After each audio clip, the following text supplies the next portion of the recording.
Cahaya bulan berwarna perak, jalanan cukup sepi dan terkadang beberapa mobil lewat. Sekarang kamu bisa memberiku alasan, Cuyi berkata. Guru Cu, aku sebenarnya tidak ingin bekerja, tetapi perusahaan ayahku bangkrut. Aku khawatir tidak akan punya uang, jadi aku ingin menghemat uang, Wang Ling berkata. Aku mengerti, tapi kamu tidak boleh bekerja di tempat seperti itu. Kamu masih siswa sekarang, Cuyi berkata. Hentikan, jangan khawatir. Aku tidak akan kembali ke sana lagi, Wang Ling menyela kata-kata Cuyi. Guru, apakah Anda Superman? Anda dapat melafalkan Tao Te Ching dengan terbalik dan membiarkan mafia itu menundukkan kepalanya kepada Anda, Wang Ling bertanya. Sebenarnya aku seorang pangeran dari keluarga yang tinggal di luar. Orang-orang jahat itu tahu identitasku, jadi mereka takut padaku, Cuyi bercanda. Bohong, mata Wang Ling melirik dan tidak percaya. Sudah jam 12 malam, kamu tinggal di asrama sekolah kan?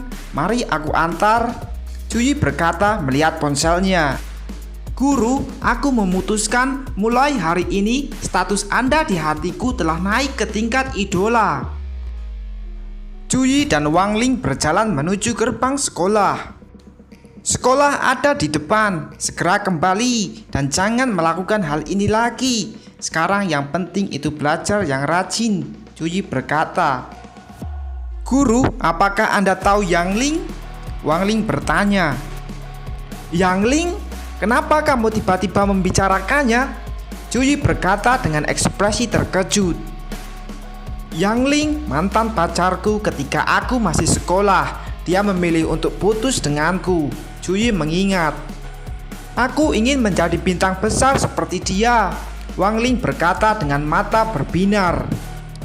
Tapi aku dengar karakternya tidak bagus. Ada banyak berita negatif. Ini yang tidak boleh aku tiru, Wang Ling melanjutkan. Keluarga biasa sepertimu hanya mengganggu. Aku tidak ingin hidup seperti itu, Cuyi mengingat perkataan Yang Ling. Tiba-tiba Cuyi menatap Wang Ling sekilas. Keberuntungan Wang Ling, kenapa bisa begitu gelap? Cuyi bertanya di dalam hatinya. Guru Cu, kenapa kamu menatapku? Wang Ling menjadi bingung ketika dia ditatap Cuyi.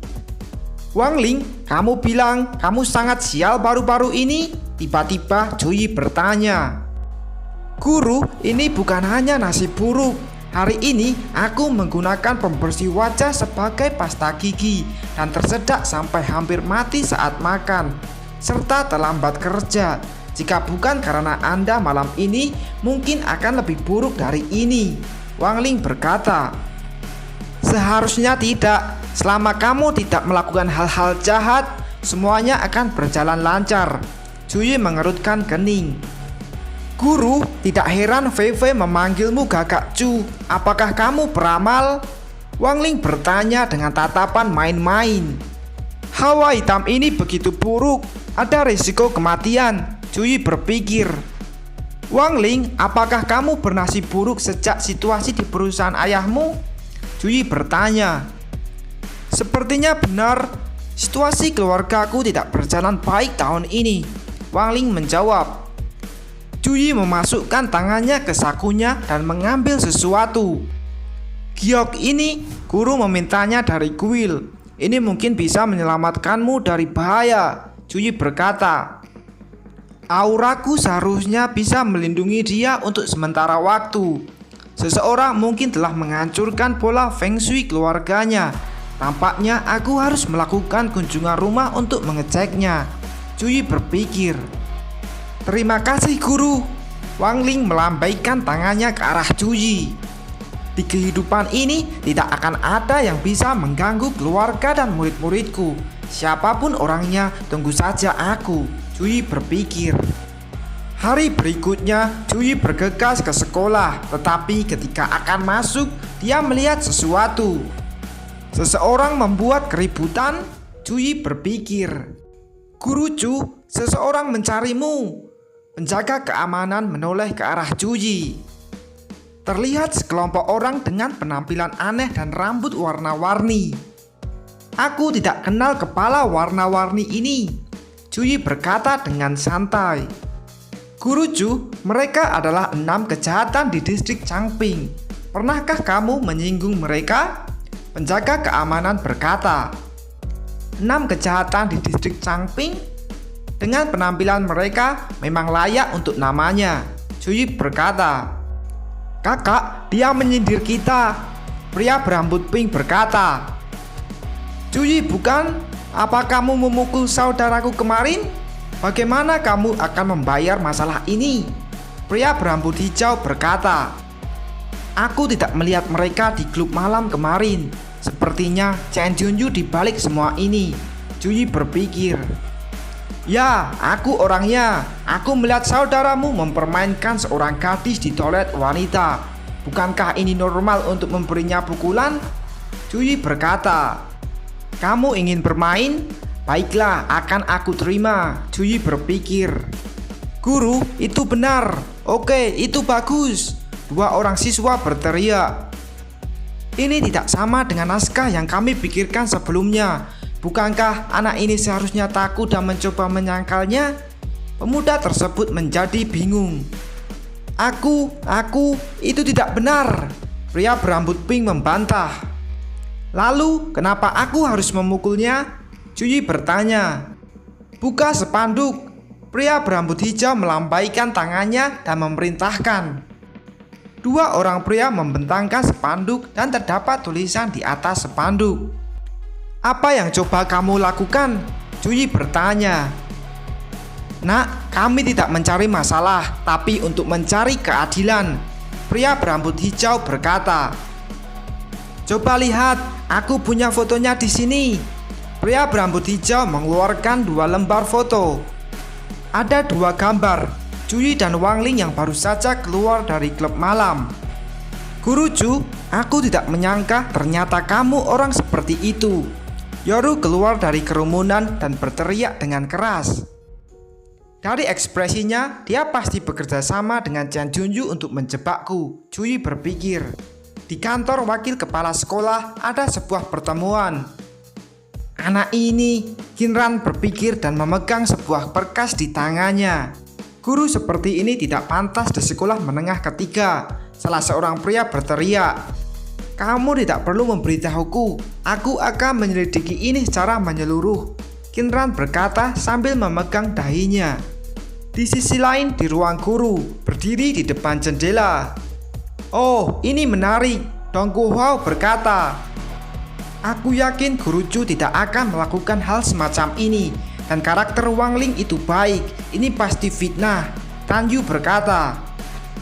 Guru Tan, orang tidak bisa dilihat sebelah mata. Dari luar terlihat benar, tapi dalamnya seperti binatang. Orang semacam ini tidak layak dijadikan teman, Chen Junyu berkata. Guru Chen benar, Cuyi tidak memiliki etika seorang guru. Ini adalah aib bagi kita seorang guru. Dong Guohao bergabung. Guru Chen, itu seperti segelas air yang kamu minum kemarin dan secangkir di tanganmu yang rasanya tidak sama, Tan Yu berkata. Wanita ini, cepat atau lambat, aku akan membuatmu memohon padaku, Chen Junyu berpikir. Dan Cuyi, aku ingin tahu apakah kamu masih bisa tetap bertahan di sekolah, Chen Junyu berpikir lagi. Di gerbang sekolah, keadaan semakin ramai. Sampah sosial, bisakah orang seperti ini menjadi guru? Seorang ibu tampak marah. Hatiku hancur. Wang Ling, gadis cantik dengan hewan itu. Seorang siswa laki-laki menangis. Melihat Cuyi mengerutkan kening, mengambil pena dari saku. Berjalan ke spanduk, melihatnya dan kemudian mencoret kata dengan tanda besar dan menulis kata baru di atasnya. Ada lagi yang ingin kamu katakan?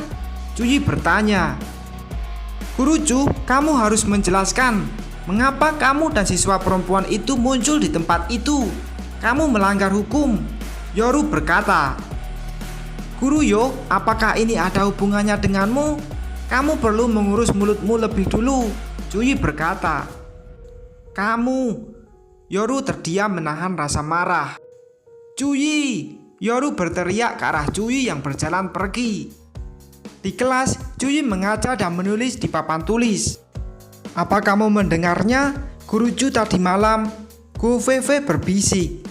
Apa yang terjadi? Bagaimana kamu bisa pergi ke klub malam kemarin? Seorang siswi perempuan bertanya. Ketika aku bosan, aku pergi ke klub malam untuk bermain. Aku kebetulan bertemu Guru Cu. Dia memarahiku dan mengantarkan aku pulang. Wang Ling menjawab. Itu saja, tapi aku tidak menyangka si Kakak Cu yang seorang guru, tapi juga pergi ke klub malam. Siswi perempuan tersebut berkata, karena semua orang sangat tertarik dengan masalah ini, maka tulislah esai. Cuyi berkata dan membanting kapur. Temanya adalah tentang isu masyarakat hari ini dan dikumpulkan besok. Jika tidak, aku akan memanggil orang tua kalian. Cuyi menambahkan. Aduh, sialan. Ada banyak keluhan di kelas. Di dalam kantor kepala sekolah terdapat setumpuk berkas di atas meja. Kamu lihat, banyak orang yang protes. Itu semua tentang kamu agar berhenti. Apa tanggapanmu? Qinran berkata sambil menunjuk ke setumpuk berkas. Aku akan menyelesaikan masalah ini besok, percayalah. Cuyi berkata dan berbalik pergi sambil melambaikan tangannya. Jangan pergi, kamu kembali ke sini. Qinran berteriak ke arah perginya Cuyi. Ini hanya hal kecil, belum terlambat untuk besok. Lebih baik aku pergi menemui Fan Hong. Cuyi berpikir. Setelah meninggalkan sekolah, Cuyi datang ke kota. Fan Hong membuka perusahaan real estate di sini. Dalam beberapa tahun terakhir, harga real estate telah meroket dan menghasilkan banyak uang. Siapa yang Anda cari? Seorang wanita bertanya. Aku mencari Fan Hong. Cuyi menjawab. Guru Cu, selamat datang. Bos sedang rapat, jadi izinkan saya menjemput Anda. Saudara Lang tiba-tiba muncul dan berkata, Saudara Lang secara pribadi datang untuk bertemu. Siapa orang ini? Gadis tersebut terkejut. Guru Cu, Anda datang. Silahkan duduk. Terakhir kali kita tidak mengenal satu sama lain. Fan Hong berkata dan menyambut Cuyi. Sama-sama, aku ingin tahu kenapa Bos Hong mengundangku. Cuyi duduk dan bertanya. Fan Hong, jadi ini orang yang kamu undang? Bocah ini, apakah dia bisa mengalahkan orang-orangmu? Apa kamu menghinaku? Seorang pria tua bernama Wei Fu berkata. Meskipun sangat lemah, tapi orang ini benar-benar memiliki kekuatan internal. Harusnya memasuki tahap wutu. Cuyi berpikir dan melihat Wei Fu. Bos Hong, apa yang terjadi? Cuyi bertanya. Ini masalahnya, aku bersaing sebidang tanah dengan grup Ginde. Negosiasi diputuskan dengan kekuatan untuk menyelesaikannya. Fan Hong berkata, kami masing-masing mengirim orang, yang menang akan mendapatkan tanahnya. Aku dengar mereka mengundang seorang master. Fan Hong melanjutkan. Jadi kamu mengundang 2 orang dan membandingkan kami? Cuyi bertanya. Guru Cu sangat cerdas. Sebidang tanah itu terlalu penting terkait dengan perkembangan kami 10 tahun ke depan. Fan Hong berkata. Dan Tuan Wei Fu ini juga orang yang hebat. Fan Hong berkata dan menunjuk ke arah Wei Fu. Wei Fu dan Cuyi saling melirik satu sama lain. Guru Cu, Tuan Wei, kenapa kalian tidak mencobanya? Tidak peduli menang atau kalah, saya akan membayar 1 juta. Fan Hong berkata. Fan Hong, apa kamu pikir 1 juta ini layak untukku? Wei Fu berkata. Tentu saja ini hanya harga dari diskusi. Jika Anda berpartisipasi dalam kompetisi, maka saya akan membayar 5 juta. Fan Hong berkata.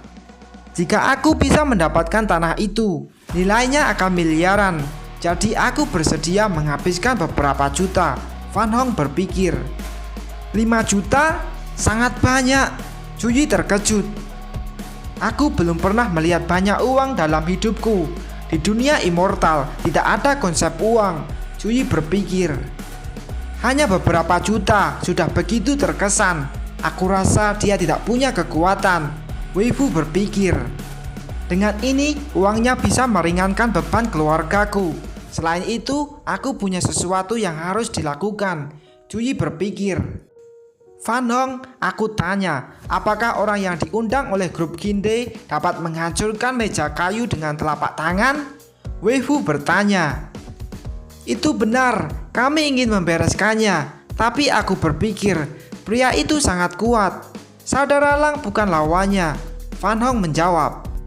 Itu adalah kekuatan internal. Untungnya kamu tidak melakukannya. Jika tidak, kamu akan terbunuh. Wei Fu berkata. Kekuatan internal? Apa itu? Fan Hong bertanya. Nak, tahukah kamu kekuatan internal? Jika kamu tidak tahu, maka diskusi selanjutnya tidak perlu. Wei Fu bertanya kepada Cuyi. Yang disebut kekuatan internal yaitu kekuatan internal dari seni bela diri. Cuyi menjawab. Kekuatan internal hasil dari tubuh manusia yang telah menembus batasannya. Cuyi melanjutkan. Sungguh misterius? Saudara Lang bertanya. Kekuatan internal hanyalah sebuah jejak permulaan. Ada jalan yang lebih jauh di belakangnya. Cuyi menjawab. Tampaknya kamu juga tahu, tapi bicaramu terlalu sombong. Mengatakan kekuatan internal hanyalah jejak. Wei Fu berkata. Aku menghabiskan puluhan tahun untuk mendapatkan kekuatan internal, tapi dia mengatakan hanya jejak permulaan. Wei Fu berpikir. Beberapa orang berpikir saat mereka berada di kaki gunung, berpikir telah menaklukkan gunung dan menduduki langit. Cuyi berkata ringan. Nak, jangan sombong. Apakah kamu punya kekuatan internal? Dari mana asalmu? Jika itu teman lamaku, aku tidak akan meneruskannya. Wei Fu berkata. Ini kekuatan internal. Saudara Lang terkejut. Tuan Wei benar-benar seorang ahli. Fan Hong terpana. Cara ini hanya untuk menipu orang awam. Lebih baik berlatihlah lagi selama beberapa tahun. Cuyi berkata. Guru Chu, Anda harus berhati-hati ketika berbicara. Fan Hong berkata. Nak, jika bukan karena Fan Hong, aku sudah melakukannya dari awal. Tapi sekarang kamu memaksaku melakukannya. Wei Fu berkata. Wei Fu melangkahkan langkahnya dan mulai menyerang Cuyi. Cuyi menangkis serangan Wei Fu dengan satu tangan sambil meminum segelas air. Melihat serangannya tidak berhasil, wajah Wei Fu menjadi terkejut. Wei Fu terlempar sampai mengenai kursi dan hanya lemas tak berdaya. Melihat hal ini, Fan Hong dan saudara Lang terkejut dan langsung berdiri. Wei Fu memasukkan tangannya ke sakunya dan mengambil sesuatu. Dengan senjataku ini, ayo kita lihat apakah kamu masih bisa menahannya. Wei Fu berkata. Aura gelap keluar dari batu giok yang dipegang oleh Wei Fu. Ini, apa ini? Melihat hal ini, Fan Hong bertanya. Jarang menemukan rongsokan yang hampir tidak dianggap sebagai senjata. Apa kamu akan memberikannya padaku? Cuyi berkata. Lancang, Wei Fu berkata dan mengayunkan batu giok dan menampilkan sebuah ilusi. Guru Chu, awas! Fan Hong memperingatkan. Seolah acuh tak acuh, Cuyi hanya diam menikmati segelas air yang ada di tangannya. Aku berhasil, Wei Fu berkata di dalam hati, berpikir bahwa dia berhasil mengalahkan Cuyi. Tetapi Cuyi tidak tinggal diam. Dia melontarkan air yang ada di dalam gelas tersebut. Aura gelap batu giok beradu dengan lontaran air milik Cuyi di udara. Wei Fu hanya diam terpaku, melihat lontaran air berada di sekelilingnya dan melewatinya. Lontaran air tersebut melaju dan berhenti di dinding yang ada di belakang Wei Fu. Apa ini? Wei Fu berkata di dalam hati dan terkejut. Wei Fu menolehkan kepalanya ke belakang untuk melihat apa yang terjadi. Wei Fu melihat sebuah air yang dilontarkan Cuyi. Air tersebut membeku menancap di dinding.